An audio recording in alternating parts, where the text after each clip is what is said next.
স্বাগত শান্তবাজারে। পুরো আয়োজন জুড়ে সঙ্গে রয়েছে আমরা দুজন, আমি তানজিলা খান মিম এবং আমি উজ্জ্বল হাফিজ। কোটা আন্দোলন করবার আগে তাদের তো পরীক্ষার রেজাল্টগুলি দেখে নেওয়া উচিত ছিল। যতক্ষণ পর্যন্ত আদালত থেকে সমাধান না আসবে ততক্ষণ আমাদের এখানে কোনো কিছু করার থাকে না।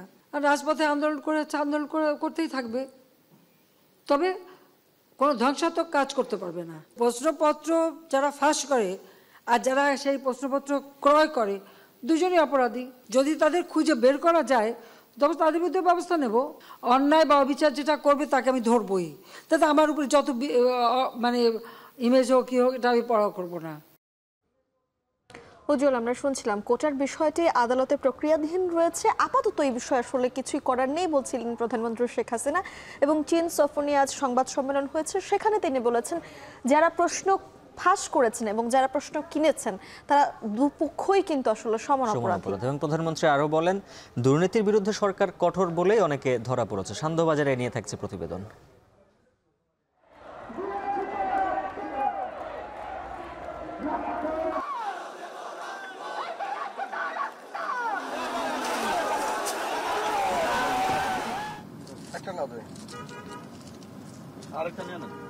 আগামী 24 ঘন্টার মধ্যে আমরা চাই সংসদে অধিবেশন ডেকে সেটার আইন পাশের জন্য কার্যকর ব্যবস্থা নেওয়া হোক।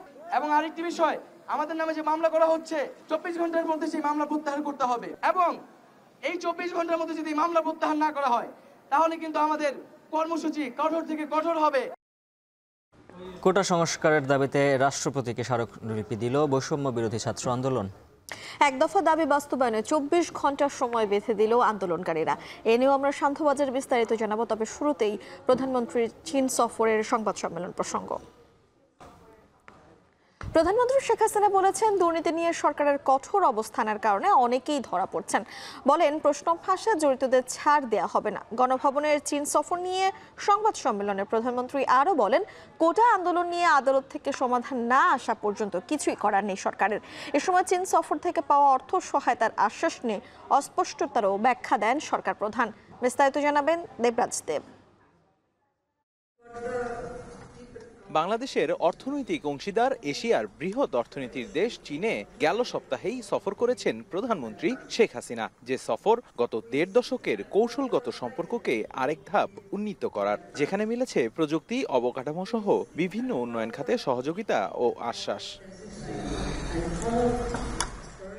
সফরের নানা অর্জন নিয়ে রোববার বিকেলে গণভবনে গণমাধ্যমের সামনে হাজির হন প্রধানমন্ত্রী শেখ হাসিনা। শুরুতেই লিখিত বক্তব্যে সরকার প্রধান জানান 4 প্যাকেজে $2 বিলিয়ন সমপরিমাণ অর্থ সহায়তা দিতে সম্মত হয়েছে চীন সরকার। তবে প্রয়োজনের অতিরিক্ত কোনো অর্থ সহায়তা নেওয়া হবে না বলেও জানান তিনি।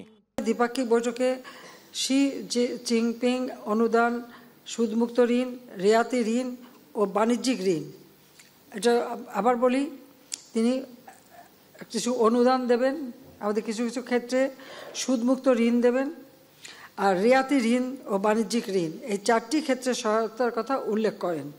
এই 4টি প্যাকেজের আওতায় চীন বাংলাদেশকে $2 বিলিয়ন সমপরিমাণ অর্থ প্রদানে সম্মত হয়েছে। এরপরই সাংবাদিকদের প্রশ্নের উত্তর দেন প্রধানমন্ত্রী। এ সময় কোটা আন্দোলন নিয়ে প্রশ্নের উত্তরে সরকার প্রধান জানান আদালত থেকে সমাধান না আসলে সরকারের কিছুই করার নেই। বলেন আন্দোলনের নামে ধ্বংসাত্মক কাজ করলে আইন নিজ গতিতে চলবে। রায়ের বিরুদ্ধে এখন এই মুহূর্তে আমার তো দাঁড়ানোর কোনো অধিকার নাই।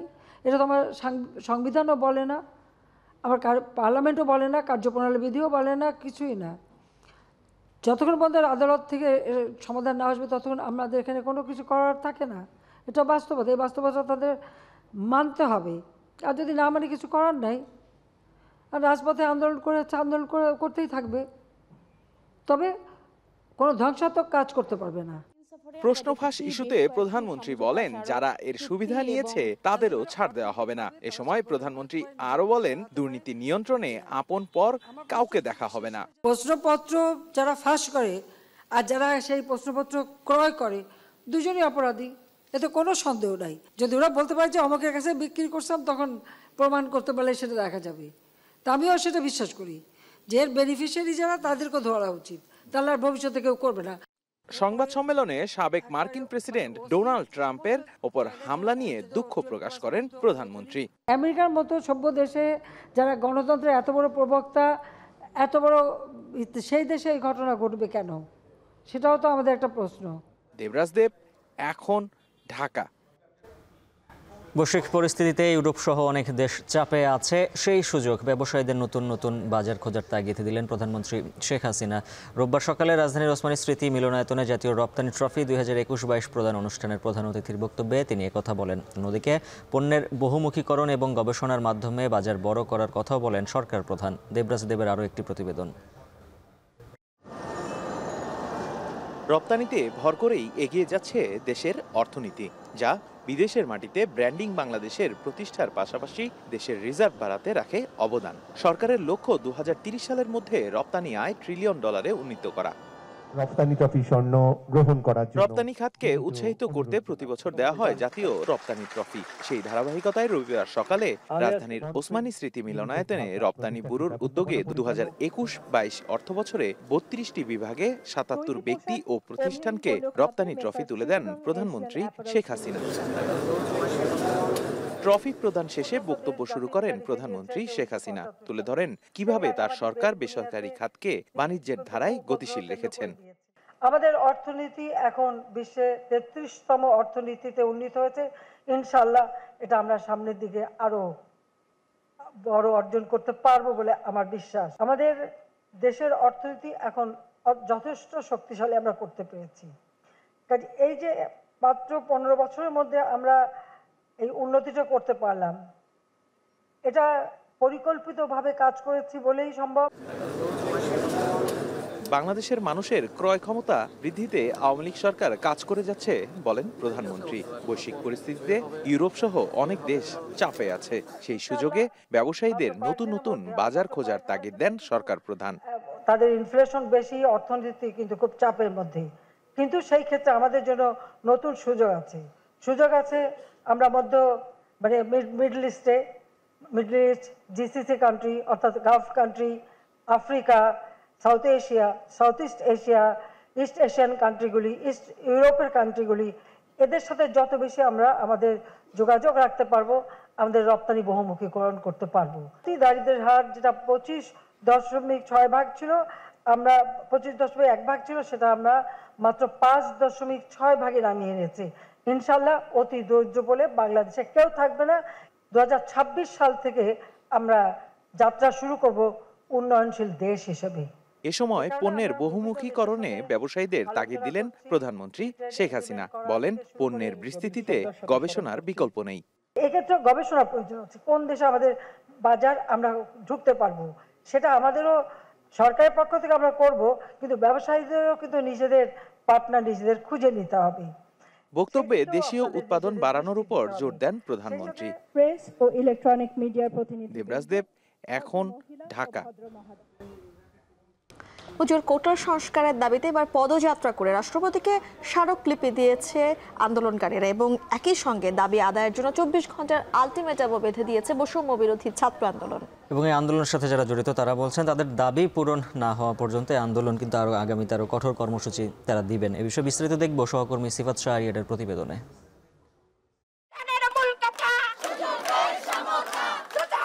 সরকারি চাকরিতে কোটার যৌক্তিক সংস্কারের এক দফা দাবি আদায়ের লক্ষ্যে পূর্ব ঘোষিত কর্মসূচি অনুযায়ী রোববার সকাল 11টা থেকে শিক্ষার্থীরা জড়ো হতে থাকে কেন্দ্রীয় গ্রন্থাগারের সামনে। রাষ্ট্রপতি বরাবর স্মারকলিপি দিতে 11:30 থেকে শুরু হয় বঙ্গভবন অভিমুখে গণপদযাত্রা। অংশ নেয় ঢাকা বিশ্ববিদ্যালয়, জগন্নাথ বিশ্ববিদ্যালয়, 7 কলেজ সহ অন্যান্য শিক্ষা প্রতিষ্ঠানের শিক্ষার্থীরা। তাদের দাবি একটাই, কোটা সংস্কার করে সংসদে আইন পাস। টিএসসি শাহবাগ মৎস্য ভবন পেরিয়ে শিক্ষা ভবন ও গুলিস্তান 0 পয়েন্টে পুলিশের বাধার সম্মুখীন হয় শিক্ষার্থীরা। 3টি ব্যারিকেড পেরিয়ে গেলেও এ যাত্রা পুলিশের বাধার মুখে জিপিওর সামনে অবস্থান নেয় শিক্ষার্থীরা। আইনশৃঙ্খলা বাহিনীর সাথে দফায় দফায় কথা বলার পর 12 সদস্যের একটি প্রতিনিধি দল বঙ্গভবনের উদ্দেশ্যে রওনা হয়। এরপর নাম এন্ট্রি করে প্রবেশ করে বঙ্গভবনে। রাষ্ট্রপতি সামরিক সচিবের কাছে স্মারকলিপি হস্তান্তর করে তারা। স্মারকলিপি প্রদান শেষে আন্দোলনের সমন্বয়ক নাহিদ ইসলাম জানান ২৪ ঘন্টার মধ্যে সংসদে জরুরি অধিবেশন ডেকে আইন সংশোধনের দাবি তাদের। সেই সাথে মামলা প্রত্যাহারের দাবিও জানান এই সমন্বয়ক। আগামী 24 ঘন্টার মধ্যে আমরা চাই সংসদে অধিবেশন ডেকে সেটার আইন পাশের জন্য কার্যকর ব্যবস্থা নেওয়া হোক অথবা অধিবেশন আহ্বান করা হোক। সরকারের তরফ থেকে, মহামান্য রাষ্ট্রপতির তরফ থেকে এবং দায়িত্বশীল ব্যক্তিদের পক্ষ থেকে কি ধরনের বক্তব্য এবং পদক্ষেপ আসছে সেটি আমরা পর্যবেক্ষণ করে আমরা পরবর্তী আমাদের কর্মপরিকল্পনা ঠিক করব। এবং আরেকটি বিষয়, আমাদের নামে যে মামলা করা হচ্ছে, শাহবাগ থানায় অজ্ঞাতনামা মামলা করা হয়েছে, আমরা বলেছিলাম 24 ঘন্টার মধ্যে সেই মামলা প্রত্যাহার করতে হবে। স্মারকলিপিতে সংবিধান অনুযায়ী অনগ্রসরদের জন্য সর্বোচ্চ ৫% কোটার প্রস্তাব রাখা হয়েছে। সিফাত শাহরিয়ার, এখন, ঢাকা। দেখছি হত্যার চেষ্টার থেকে অল্পের জন্য বেঁচে গেলেন সাবেক মার্কিন প্রেসিডেন্ট ডোনাল্ড ট্রাম্প এবং কান ছুঁয়ে গুলিটি বেরিয়ে যায়। Really see something that said, take a look at what happened.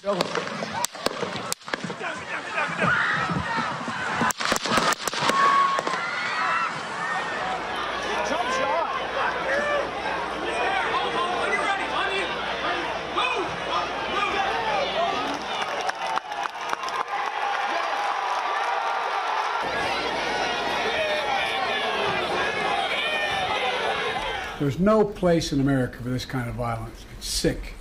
It's sick. It's one of the reasons why we have to unite this country.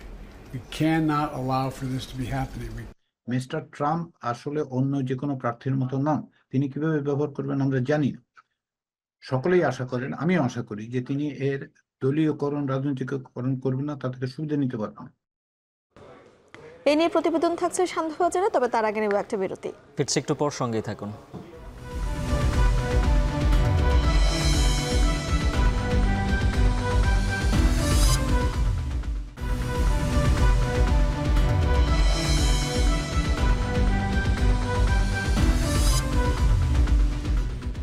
বিরতির পর ফিরে এলাম। দেখছেন সান্ধ্যবাজার। বিরতির আগে দেখছিলাম হত্যা চেষ্টা থেকে অল্পের জন্য প্রাণে বাঁচলেন ডোনাল্ড ট্রাম্প এবং তার যে হত্যা চেষ্টাকারী তিনি ছিলেন রিপাবলিকান পার্টির ভোটার, এমন তথ্য দিয়েছে এফবিআই। এবং ট্রাম্পের এই হামলার ঘটনায় পুরো যুক্তরাজ্য জুড়ে অস্থির একটি পরিস্থিতি বিরাজ করছে। এর মধ্যে রিপাবলিকান দলের জাতীয় সম্মেলনে ডোনাল্ড ট্রাম্প অংশগ্রহণ করবেন বলে শোনা গিয়েছে এবং এক বিবৃতিতে এটি জানানো হয়েছে। তৌহিদুর রহমানের প্রতিবেদনে দেব বিস্তারিত। অভিবাসন নীতি নিয়ে মার্কিন প্রেসিডেন্ট জো বাইডেনকে কটাক্ষ করছিলেন ট্রাম্প। বলছিলেন বাইডেনের প্রেসিডেন্সিকে যুক্তরাষ্ট্রের ইতিহাসের সবচেয়ে জঘন্যতম। এর মধ্যেই হঠাৎই গুলিবিদ্ধ হন তিনি। এই হামলার তদন্তের ভার নিয়েছে এফবিআই। হামলাকারী থমাস ম্যাথিউ ক্রুকসকে হত্যা করা হয়েছে।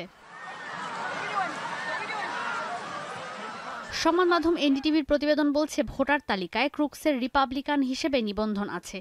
2021 সালের জানুয়ারিতে অ্যাক্ট ব্লু কমিটিকে অনুদান দেন তিনি। ট্রাম্পের মঞ্চ থেকে খুব বেশি দূরে ছিলেন না তিনি। আগ্নেয়াস্ত্র সহই প্রবেশ করতে দেখা গেছে তাকে, কিন্তু কোনো ধরনের বাধার মুখোমুখি হননি তিনি। ট্রাম্পকে হত্যা চেষ্টার এই ঘটনায় তোলপাড় পুরো বিশ্ব। রিপাবলিকান নীতি নির্ধারকরা এর সুষ্ঠু তদন্ত দাবি করছেন। তাদের প্রশ্ন, মার্কিন সাবেক প্রেসিডেন্টের র্যালির কাছে আগ্নেয়াস্ত্র নিয়ে ক্রুক প্রবেশ করল কিভাবে। প্রতিনিধি পরিষদ বলছে এই ঘটনায় তদন্ত করবে secret service, department of homeland security আর এফবিআই। নিরাপত্তার ঘাটতি ইস্যুতে সিক্রেট সার্ভিসকে দুষছেন ট্রাম্পের সমর্থকরা।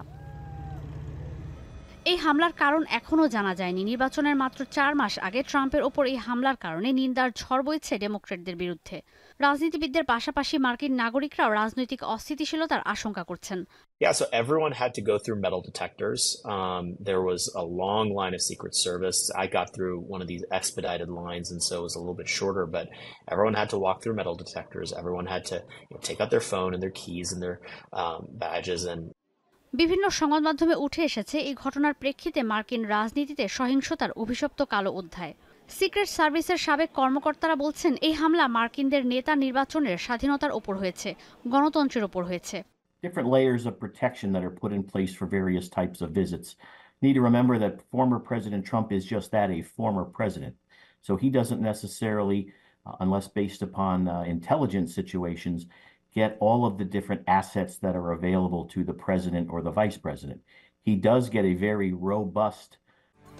সিক্রেট সার্ভিসের সাবেক কর্মকর্তারা বলছেন, প্রেসিডেন্ট বা ভাইস প্রেসিডেন্টের মতো নিরাপত্তা তাকে দেয়া না হলেও সাবেক প্রেসিডেন্ট হিসেবে পর্যাপ্ত নিরাপত্তা পাওয়ার অধিকার রাখেন ট্রাম্প। তবে ট্রাম্পের র্যালিতে হামলাও খুব কঠিন কাজ। র্যালির আগেও ঘটনাস্থলে নিরাপত্তা ঠিকঠাক আছে কিনা সেটা পর্যবেক্ষণের প্রয়োজন ছিল, কিন্তু সেটা না করে র্যালির আগ মুহূর্তে এলাকাটি স্ক্যানিংয়ের আওতায় আনা হয় বলেও অভিযোগ করেন সাবেক সিক্রেট সার্ভিসের কর্মকর্তারা। ঈশিতা ব্রহ্ম, এখন বিশ্ব।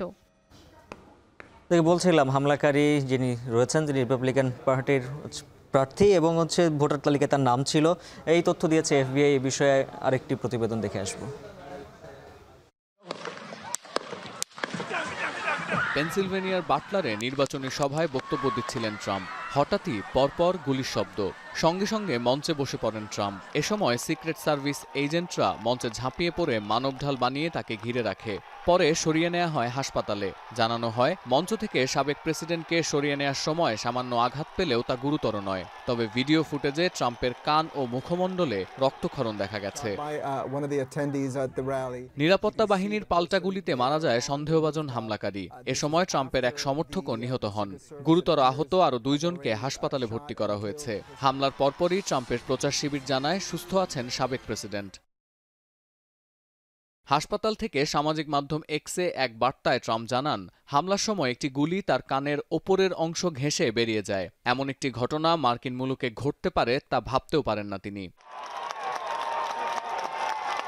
এমন হামলার কবলে পড়েও শক্ত আছেন ট্রাম্প। হামলার পর যখন তাকে নিরাপদে সরিয়ে নেওয়া হচ্ছিল, তখনও সমর্থকদের উদ্দেশ্যে হাত নেড়ে সবাইকে আশ্বাস দেন তিনি। হামলার সময় সামনের সারিতে বসেছিলেন পেনসিলভেনিয়ার রিপাবলিকান আইন প্রণেতা ড্যানিয়েল মিউসার। বলেন, শুরুতে সমর্থকরা আতঙ্কিত হয়ে পড়লেও ট্রাম্পের হাত নাড়া দেখে তারা স্বাভাবিক হতে শুরু করেন।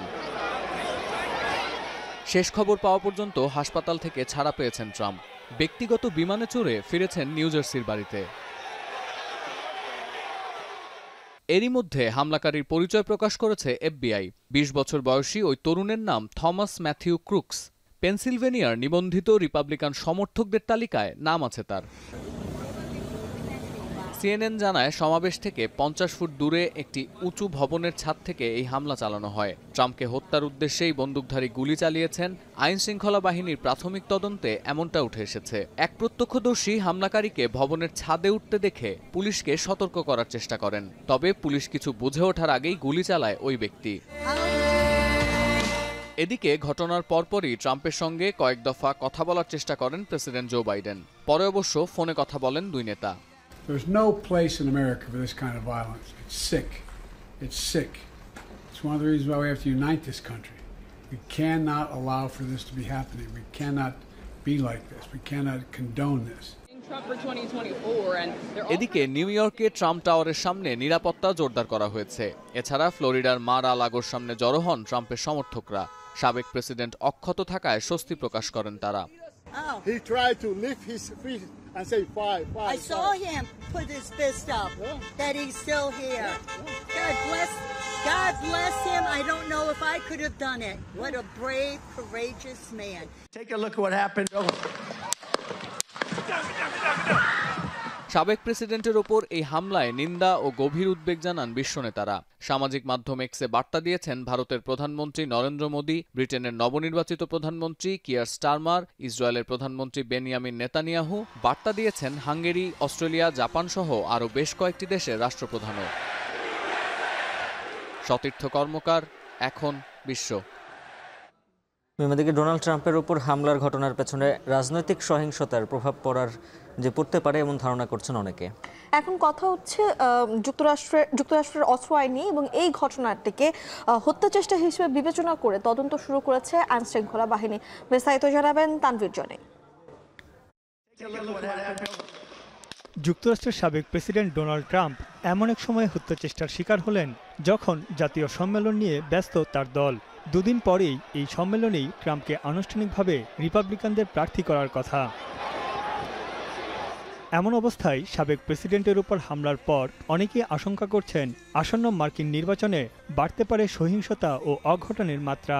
কারণ সাম্প্রতিক বছরগুলোতে যুক্তরাষ্ট্রের রাজনৈতিক সহিংসতা নানা রূপ পেয়েছে। সামনে এসেছে ক্যাপিটল হিলের দাঙ্গা, নির্বাচনী কর্মকর্তাদের হয়রানি ও হুমকি দেওয়ার মতো ঘটনা। গত প্রেসিডেন্ট নির্বাচনের 1 মাস আগে মিশিগানের গভর্নরকে অপহরণের ষড়যন্ত্র করা হয়। নির্বাচনের ফলাফল চুরির অভিযোগও ওঠে, যা দুই পক্ষের ক্ষোভকে সহিংসতার দিকে নিয়ে গেছে। দেশটির সন্ত্রাসবাদ প্রতিরোধ সংস্থার তথ্য বলছে, যারা যুক্তরাষ্ট্রের রাজনৈতিক সহিংসতা ঘটিয়েছেন তাদের বেশিরভাগই কোনো আনুষ্ঠানিক সংগঠনের সঙ্গে যুক্ত নন। হামলার পেছনে পক্ষপাতিত্ব, সামাজিক যোগাযোগ মাধ্যমে অপতথ্যের ছড়াছড়ি এবং ট্রাম্প ও তার মিত্রদের বিদ্বেষপূর্ণ কথাবার্তা অন্যতম কারণ বলে ধারণা বিশ্লেষকদের। ট্রাম্পের গতবার ডোনাল্ড ট্রাম্প নির্বাচনে ভালো করেন নাই, কিন্তু এই ঘটনার মধ্য দিয়ে তার জনপ্রিয়তা বাড়বে, তিনি সিম্পেথি পাবেন। মানুষজন দলমত নির্বিশেষে এই হামলার নারকীয় হামলার নিন্দা করাচ্ছে। যদিও হামলার কারণ বা উদ্দেশ্য কিছুই এখনো জানা যায়নি। হামলাকারীর রাজনৈতিক বিশ্বাসী বা কি, এটাও স্পষ্ট নয়।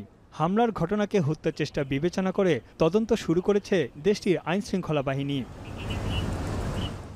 ইতিমধ্যে ট্রাম্পের ঘনিষ্ঠ কিছু রাজনৈতিক সহযোগী ও সমর্থক বাইডেনকে দোষারোপ করছেন। ট্রাম্পের সহযোগী সিনেটর জেডি ভান্সের অভিযোগ, নির্বাচনী প্রচারণায় ট্রাম্পকে গণতন্ত্রের জন্য হুমকি বলে আসছেন ডেমোক্র্যাট প্রার্থী বাইডেন, যা রাজনৈতিক সহিংসতাকে উস্কে দিয়েছে। এ ধরনের হামলার ঘটনায় তাই নির্বাচনী প্রচারেও প্রভাব পড়ার শঙ্কা রয়েছে। আন্তর্জাতিক বিশ্লেষক ডক্টর আলী রিয়াজের মতে, যুক্তরাষ্ট্রের অতীতেও এ ধরনের ঘটনা ঘটেছে, তবে কখনোই রাজনৈতিক ফায়দার জন্য হামলা করার কোনো নজির নেই। তবে অভ্যন্তরীণ নিরাপত্তা ব্যবস্থা নিয়ে এখন প্রশ্ন উঠতে পারে।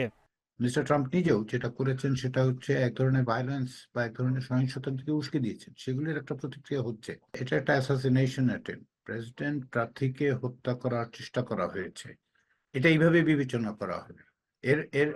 এর আর কোনো রকম দিক নেই। সম্প্রতি যুক্তরাষ্ট্রে একের পর এক গোলাগুলির ঘটনায় আগ্নেয়াস্ত্র নিয়ন্ত্রণ আইন জোরদার করার দাবি আবারও জোরালো হয়েছে। তানভীর জনি, এখন বিশ্ব। উজ্জ্বল, ট্রাম্পকে হত্যা চেষ্টার বিষয়ে আমরা পরপর কয়েকটি প্রতিবেদন দেখছিলাম। এই বিষয়ে এখন আরো বিস্তারিত কথা বলতে আন্তর্জাতিক বিভাগের সহকর্মী তৌহিদুর রহমানকে ডেকে নিচ্ছি আমাদের শান্তবাজারের আয়োজনে। মিম, আপনারা জানেন যে আমি তার আগে একটু প্রশ্নটা করি, সেটি হচ্ছে যে আমার যে প্রশ্ন সেটি হচ্ছে যে নির্বাচনের কয়েক মাস আগে সাবেক মার্কিন প্রেসিডেন্টের উপর হামলা হলো, সেই হামলায় মার্কিন রাজনীতিতে আসলে কি ধরনের প্রভাব পড়তে পারে বলে আশঙ্কা করা হচ্ছে? মিম, আপনি জানেন যে আগামী নভেম্বরের 5 তারিখে হচ্ছে মার্কিন প্রেসিডেন্ট নির্বাচন, এবং সেটি নিয়ে কিন্তু বেশ কয়েকদিন ধরেই মার্কিন রাজনীতিতে একটি উত্তপ্ত পরিস্থিতি বিরাজ করছে, যেখানে প্রেসিডেন্ট জো বাইডেনের নেতৃত্ব নিয়ে একটি ব্যাপক আলোচনা চলছিল।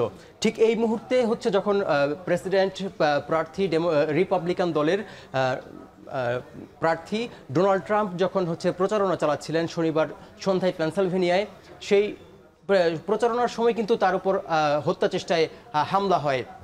যেমনটি বলছে হচ্ছে FBI, যেটি বলছে সেই তথ্য হিসেবে কিন্তু শেষ যে তথ্যটি এসেছে সেখানে কিন্তু আমরা দেখতে পাচ্ছি যে হামলাকারীর যে পরিচয়, সেই পরিচয়টি কিন্তু শনাক্ত হয়েছে, এবং সেখানে দেখতে পাচ্ছি যে সেই হামলাকারী কিন্তু রিপাবলিকান দলেরই একজন সমর্থক ছিলেন। এবং এই মুহূর্তে আপনি জানেন যে কোনো দেশের জন্য কিন্তু একটি নির্বাচনের আগে যদি কোনো প্রার্থীর উপর হামলা হয়, সেখানে কিন্তু একটি উদ্বেগ উৎকণ্ঠা পরিস্থিতি তৈরি হয়, এবং সেটি কিন্তু যুক্তরাষ্ট্রে তৈরি হয়েছে এই মুহূর্তে দেখা দেয়, এবং সেটি কিন্তু এই মুহূর্তে তৈরি হয়েছে। এবং আমরা দেখতে পাবো যে শুধু এটি কিন্তু মানে যুক্তরাষ্ট্রের ইতিহাসে নতুন নয়। আমরা এর আগে দেখেছি বিভিন্ন হামলায় কিন্তু বিভিন্ন প্রেসিডেন্ট প্রার্থীর উপর হামলা হয়েছে। সেই হিসেব যদি আমরা দেখি, 1865 সালে সাবেক প্রেসিডেন্ট আব্রাহাম লিঙ্কনের কিন্তু গুলিতে হত্যা হয়, এবং 1881 সালে 20তম মার্কিন প্রেসিডেন্ট জেমস গারফিল্ডকেও একইভাবে হত্যা করা হয়েছিল, এবং 1901 সালে আরেক রিপাবলিকান প্রেসিডেন্ট পদপ্রার্থী ম্যাককুইলিনকেও হত্যা করা হয়, এবং 1963 সালে ডেমোক্র্যাট দলের প্রেসিডেন্ট জন এফ কেনেডিকেও হত্যা করা হয়েছিল, এবং সর্বশেষ গত শনিবার পেনসিলভেনিয়ার হামলার শিকার হলেন ডোনাল্ড ট্রাম্প। এবং সার্বিক যে বিষয়গুলো আমরা দেখছিলাম, এই হামলার কারণে বিশ্ব নেতা যারা রয়েছেন তারাও উদ্বেগ জানিয়েছেন। আন্তর্জাতিক গণমাধ্যমগুলো কি বলছে সে বিষয়ে একটু জানতে চাই। এই যুক্তরাষ্ট্রের ইতিহাসে শুধু যে বন্দুক হামলা শুধু প্রেসিডেন্টদের উপরেই হয় সেটি কিন্তু মানে শুধু না, এবং যুক্তরাষ্ট্রে বন্দুক হামলার নিয়ে কিন্তু অনেক ঘটনা ঘটে, এবং আমরা দেখতে পাই যে এই বছরের 6 মাসে 2024 সালের এই শেষ 23 জুলাই ট্রাম্পের উপর যে হামলাটি হয়েছে এর মধ্যে 336টি হামলায় প্রাণহানি হয়েছে 422 জনের এবং 30 জুলাই পর্যন্ত 302টি হামলায় প্রাণহানি হয়েছে 390 জনের। ট্রাম্পের উপর হামলার ঘটনা সহ জুলাইয়ে হামলা হয়েছে 34টি। 2023 সালে 632টি বন্দুক হামলার ঘটনা ঘটেছে এবং এই সার্বিক যে বিষয়ে বন্দুক হামলা এবং সর্বশেষ যে ট্রাম্পের উপর যে বন্দুক হামলা হলো এবং এই ঘটনায় কিন্তু যুক্তরাষ্ট্রকে একটি কালো দিন হিসেবে আখ্যা দিয়েছে যুক্তরাষ্ট্রের গণমাধ্যমগুলো, তেমনটি কিন্তু আমরা দেখেছি এবং এর কারণে কিন্তু যুক্তরাষ্ট্রের যে গণমাধ্যমগুলোর বিশ্লেষকরা যেই কথাটি বলছে এর কারণে এই হামলার কারণে মার্কিন রাজনীতিতে একটি ব্যাপক পরিবর্তন আসতে পারে আগামী যেই 5 নভেম্বর যে নির্বাচনটি হবে সেই নির্বাচনে। তৌহিদ, আপনাকে ধন্যবাদ আমাদের সঙ্গে সান্ধ্যবাজারের আয়োজনে যুক্ত হবার জন্য। সান্ধ্যবাজারের পর্যায়ে নিচ্ছে আরেকটা বিরতি, ফিরছি একটু পর।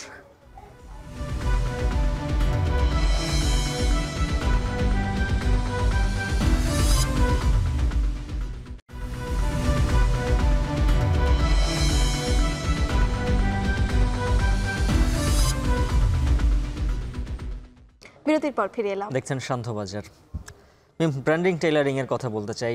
ছেলেরাও সবসময় বেশিরভাগ ক্ষেত্রেই রেডিমেড পোশাক কিনতে পছন্দ করলেও কিন্তু ব্র্যান্ডিং টেইলারিং এর যে কদর সেটা কিন্তু কমেনি। যেটির যাত্রা শুরু হয় 70-এর দশকে এবং জৌলুস থাকলেও এখনও তেমন না থাকলে এখনও সেই ব্র্যান্ডিং টেইলারের পেশা অনেকে ধরে রেখেছেন এবং পোশাকও অনেক রয়েছে, বিক্রি হচ্ছে।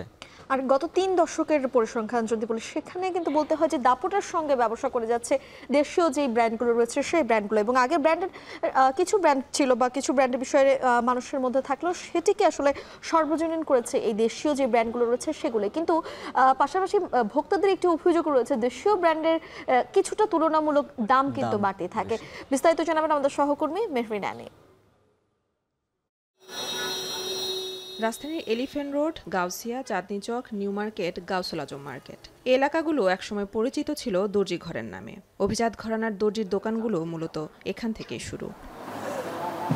তবে দর্জি বাড়ির ধারণা বদলে দিয়ে 70-এর দশকে ব্র্যান্ড টেইলারিংয়ে শুরু করে গাউসিয়ার ইব্রাহিম টেইলার্স। এই টেইলার্সের খোঁজে এখন টিভি গাউসিয়ায় গেলে একসময়ের জনপ্রিয় এই টেইলার্সের কোনো অস্তিত্ব পাওয়া যায়নি। তবে দীর্ঘদিন ধরে যারা এখানে দর্জির কাজ করছেন তাদের কাছে জানা গেল এই পুরনো টেইলার্সের জায়গা আর তাদের জনপ্রিয়তার গল্প। ওনার যে কাস্টমার ছিল বেশিরভাগই ঢাকা ভার্সিটি, উনি বাইরের যে চেন যে মেটেরিয়াল সব বাইরের জিনিস ব্যবহার করতো। বা সারা বাংলাদেশেরই লোকজন এখানে লাইন ধরে নাকি মানে এখানে জিন্সের প্যান্টের অর্ডার করত।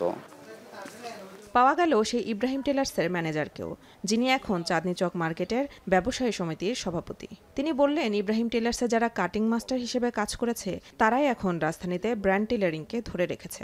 এখন যে বর্তমানে যারা করে গার্মেন্টস করছে এটা এখন দেখা যায়, কিন্তু ওই সময় ইব্রাহিমই একমাত্র যে এগুলা নিয়ে আসছিল বাংলাদেশ।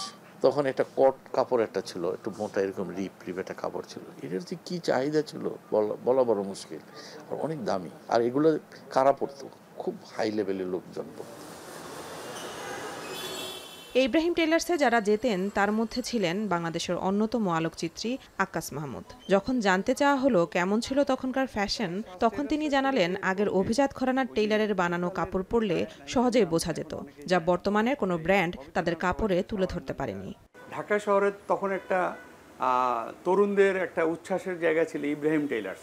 ওর জিন্সের ফিটিংস ছিল অন্যরকম, মানে আমরা যখন প্যান্ট বানাতাম না, মানুষ তাকায় বুঝতো যে এটা ইব্রাহিমের তৈরি করা। ওদের যে সুতাটা ছিল সেই সুতাটাও আমি মনে করি যে ওরা একটা অন্যরকম করে সেলাতো। আগের মতো জৌলুস না থাকলেও 29 বছর ধরে টেইলার্সের কাজ ধরে রেখেছে মকবুলস, যেখানে শার্ট, প্যান্ট এবং স্যুট বানাতে অপেক্ষায় থাকেন মন্ত্রী এমপিরা। এখানে গিয়ে দেখা মিলল একটি বেসরকারি ব্যাংকের জিএম রাকেশ সাহার, যিনি প্রায় 20 বছর ধরে কাপড় বানাতে আসেন মকবুল টেইলার্সে। শুধু কাপড় বানানি না, কাপড় কিনেনও এখান থেকে। এটা একটা মানে রুচির ব্যাপার, শার্ট বানানো পরাটা। সো এবং খুব যত্ন সহকারে ওনারা বানায়। সো এই জন্য অ্যাকচুয়ালি ওনাদের সাথে মানে অন্য কোনো বিকল্প চিন্তা ভাবনা মাথায় আসেই নেই। টেইলার্সের কর্ণধার জানালেন শুধু মন্ত্রী এমপি নন, একটা সময় অনেক নায়ক নায়িকারাও আসতেন তার দোকানে। তবে এই পেশায় দিন দিনই কারিগর সংকট বাড়ছে, তাই একটা সময় এই পেশা হারিয়ে যাবে বলে শঙ্কা তার। যারা আসে বারবার আসে, বিভিন্ন ডিস্ট্রিক্টের দেখে গেছে 64 ডিস্ট্রিক্টের 40টা ডিস্ট্রিক্টের ডিসি আমাদের কাস্টমার। একসময় আমাদের কারিগর ছিল 52 জন, এখন কমতে কমতে চলে আসছে, এটা হলো 20 জনে। এটা এক সময় হয়তো 5 বছর পরে ব্যবসা নাও থাকতে পারে, আমার ধারণা আর কি। 80-র দশকে শুরু হওয়া রাজধানীর জনপ্রিয় টেইলার্স সানমুন পুরুষদের ফর্মাল পোশাক তৈরিতে এখনও তাদের জায়গা ধরে রেখেছে। রুচিসম্মত ভালো মানের কাপড় আর ফিটিং পেতে তাই ক্রেতারা এখানেই ভিড় করেন। তবে বর্তমানে ক্রেতারা সময় বাঁচাতে রেডিমেড ফর্মাল পোশাকের দিকেই বেশি ঝুঁকছেন বলে জানান এখানকার ম্যানেজার। এখান থেকে ড্রেস বানানো মানে হচ্ছে আমি ড্রেসটা একটু রুচিশীল পাচ্ছি, বা আমার ড্রেসের ভিতরে একটা আভিজাত্য ফুটে ওঠে, যেটা রেডিমেড ড্রেসের আসলে পাওয়া যায় না। ফিটিংসটা ঠিক মতো পাইতেছে না, মেজারমেন্ট মতো পাইতেছে না। এখানে আসলে মাপ দিতেছে, মাপ মতো পাইতেছে। যারা রেডিমেড পরে তারা রেডিমেডই পরবে, যারা ফর্মাল পরে বানিয়েই পরবে। বর্তমানে বাজারে ব্র্যান্ডের ফর্মাল পোশাক তৈরিতে কাজ করছে রেমন্ড, বেলমন্ড, টপ 10। এগুলোতে ক্রেতারা তাদের পোশাক বানানোর পাশাপাশি নিজের পছন্দসই কাপড় কেনারও সুযোগ পাচ্ছে। ফলে দিন দিনই জনপ্রিয় হয়ে উঠছে এসব ব্র্যান্ড। পুরুষদের রেডিমেড ফর্মাল পোশাক নিয়ে 1983 সালে যাত্রা শুরু করে ক্যাটসাই। ফর্মাল সাদা ও নীল রঙের শার্ট এবং প্যান্ট ছাড়াও শেরওয়ানি, পাঞ্জাবি এবং ম্যান্ডারিন ভেস্টগুলো তাদের স্বতন্ত্রতা প্রকাশ করে। এলিফ্যান্ট রোডের মনসুর ভবনে তাদের যাত্রা শুরু হলেও বর্তমানে তাদের দেশের বিভিন্ন জেলায় শাখা রয়েছে। আমাদের যারা কাস্টমার তারা এখনো ঘুরে ফিরে ক্যাটসাইতেই আসে এবং বহু বছর ধরে তারা ক্যাটসাইতেই আসছে। 2 রকমের ফিটিং আমাদের দোকান আছে, একটা স্লিম ফিটও আছে আবার রেগুলার ফিটও আছে। দেখা যায় মোস্টলি যে ফর্মাল শার্ট যেগুলো সেগুলা রেগুলার ফিট হয়। যে আমি আমার কৈশোর বা তারুণ্যের শুরুতে যখন আসছি তখনও আসছি, আজকে মোটামুটি আমার প্রায় 30-35 বছর হয়ে গেছে বিশ্ববিদ্যালয় জীবন। হ্যাঁ, তো তখনও আমি আসতেছি। আমি লং টাইম এখানে আছি বিকজ এটার ফিটিংসটা সুন্দর হয় আর হচ্ছে রেগুলারলি কালেকশনটা আপডেট হয়। গেল 40 বছরে বর্তমানে তৈরি পোশাক খাতের আমূল পরিবর্তন এনেছে অনেকগুলো দেশীয় ব্র্যান্ড, যাদের মধ্যে রয়েছে ইনফিনিটি, ইয়েলো, সেলোর, সারা 12 সহ বেশ কিছু প্রতিষ্ঠান। 3টি সাব ব্র্যান্ড লুবনান, রিচম্যান এবং ইনফিনিটি মেগামল নিয়ে 2003 সালে যাত্রা শুরু করে লুবনান ট্রেড কনসোর্টিয়াম লিমিটেড। এই প্রতিষ্ঠানের প্রায় 90% ফেব্রিক্সই দেশীয়। বর্তমানে দেশের বিভিন্ন জায়গায় 47টি শাখা রয়েছে এই প্রতিষ্ঠানের। প্রায় 1000-এরও বেশি পোশাক কর্মী দিয়ে দেশের ভেতরেই নিজস্ব কারখানায় তৈরি হচ্ছে নানা ডিজাইনের পোশাক। স্মার্ট, রিজনেবল ও ফ্যাশনেবল হওয়ায় ক্রেতাদের কাছে চাহিদাও বেশি এবং বর্তমানে দেশের বাইরে রপ্তানির চেষ্টাও করছে প্রতিষ্ঠানটি। আমাদের দেশের প্রোডাক্টের প্রতি নট অনলি ওয়ার্ল্ড ওয়াইড, তো এটা কনফিডেন্স অনেক আগের থেকে আছে। হ্যাঁ, ওয়ার্ল্ডের বড় বড় ফ্যাশন ব্র্যান্ডগুলো তারা আমাদের দেশ থেকে প্রোডাক্ট নিচ্ছে, কিন্তু বাংলাদেশের মানুষ এখন বুঝে গেছে যে না, এখন ইন্ডিয়ার প্রোডাক্ট বা চায়না প্রোডাক্ট যে একটা আগে দুর্বলতা ছিল এখন কিন্তু এটা নাই। ফ্যাশন ও ব্র্যান্ড নিয়ে যারা কাজ করছেন তারা বলছেন দেশীয় ব্র্যান্ডগুলো তাদের পোশাকে সংস্কৃতি আর রুচিশীলতা ধরে রাখায় ক্রেতাদের একদিকে যেমন আস্থা ধরে রেখেছে, অন্যদিকে আগে ব্র্যান্ড জিনিসটা কিছু মানুষের মধ্যে থাকলেও সেটিকে করেছে সার্বজনীন। দেশজ ব্র্যান্ডের ভিতরে যাদের ইন্ডাস্ট্রিয়াল সেটআপ আছে তারা কিন্তু সেই পোশাকের ভিতরে তাদের যে অভিজ্ঞতাটা, সেই অভিজ্ঞতাটা ছাপ রেখেছে। ব্র্যান্ড জিনিসটা আগে কিছু মানুষের মধ্যে ছিল, কিন্তু আমাদের এই যে দেশজ যে ব্র্যান্ডের যারা ছিলেন তারা এখন একটা কিন্তু সার্বজনীন নিয়ে গেছেন, আরও একটু রিমোট অঞ্চলে নিয়ে গেছেন। প্রযুক্তির সাথে তাল মিলিয়ে যদি এই দেশীয় পোশাক ব্র্যান্ডগুলোকে দেশের বাইরে তুলে ধরা যায় তাহলে বিশ্ববাজারেও এই দেশীয় ব্র্যান্ডগুলোর একটি শক্ত অবস্থান তৈরি হবে বলে মনে করছেন ফ্যাশন বিশেষজ্ঞরা। ফ্যাশন ঘুরে ফিরে আসে, পোশাক প্রতিনিধিত্ব করে সময়ের। ফ্যাশনের বিবর্তন সাক্ষ্য দেয় সেই সময়ের মানুষ, সমাজ এবং রাষ্ট্রের রুচির। আর সেই রুচি বিবর্তিত হয়ে আসছে দর্জি ঘরের মাধ্যমে। তৈরি পোশাকের ভিড়ে দর্জি ঘর কোণঠাসা হলেও ফ্যাশন ব্র্যান্ডের সাফল্যের পেছনের জাদু টেলার্সের সেই কারিগর। মেহেরিন অ্যানি, এখন, ঢাকা। পৃথিবীর অন্য দেশের মতো আইসিটি খাতেও সরকার গুরুত্ব বাড়াচ্ছে বলে জানিয়েছেন প্রধানমন্ত্রীর বেসরকারি শিল্প ও বিনিয়োগ বিষয়ক উপদেষ্টা সালমান এফ রহমান। আজ রাজধানীর একটি হোটেলে বেসিস আমেরিকা ডেস্কের উদ্বোধনী অনুষ্ঠানে তিনি এই কথা বলেন। অনুষ্ঠানে পিটার হাস বলেন, প্রবৃদ্ধি ও প্রযুক্তিগত অগ্রগতির জন্য দুই দেশ হাতে হাত রেখে এগিয়ে যাবে। আরও জানাবেন জাবেদ আব্দুল্লাহ। বর্তমান বিশ্বকে নিয়ন্ত্রণ করছে তথ্য প্রযুক্তি, আর যে দেশ যত বেশি প্রযুক্তিতে উৎকর্ষ সাধন করেছে বৈশ্বিক বাণিজ্য প্রতিযোগিতায় তত বেশি এগিয়ে তারা। We should have variety of collaboration. United nation conference on trade 2023 সালে প্রকাশিত প্রতিবেদনের তথ্য বলছে আইসিটি সেবা রপ্তানির ক্ষেত্রে শীর্ষে চীন, জার্মান, যুক্তরাষ্ট্র, যুক্তরাজ্য, এমনকি অনেক এগিয়েছে ভারতও। প্রযুক্তি পণ্য ও সেবা খাতে এগিয়ে যাওয়ার চেষ্টা করছে বাংলাদেশ, কিন্তু বর্তমানে অনেক উদ্যোগ থাকলেও কোনো ধরনের প্রযুক্তি পণ্য উৎপাদনের সক্ষমতা নেই। এরই প্রেক্ষাপটে দেশের তথ্য প্রযুক্তি খাত সংশ্লিষ্টদের সংগঠন বেসিসের উদ্যোগে বাংলাদেশ আইসিটি পণ্যের আমেরিকায় রপ্তানির স্বীকৃতি দেওয়া এবং সফটওয়্যার আইসিটি শিল্পের জন্য যাত্রা শুরু করল বাণিজ্য সংস্থা বেসিস আমেরিকা ডেক্স। অনুষ্ঠানে প্রধানমন্ত্রীর বেসরকারি শিল্প ও বিনিয়োগ উপদেষ্টা সালমান এফ রহমান বলেন, আইসিটি খাতকে সরকার অগ্রাধিকার দিচ্ছে। সব খাতে সরকারের নজর আছে, তাই বঙ্গবন্ধু স্যাটেলাইট, ভ্যাকসিন, সফটওয়্যার সুরক্ষা চালু করা সম্ভব হয়েছে।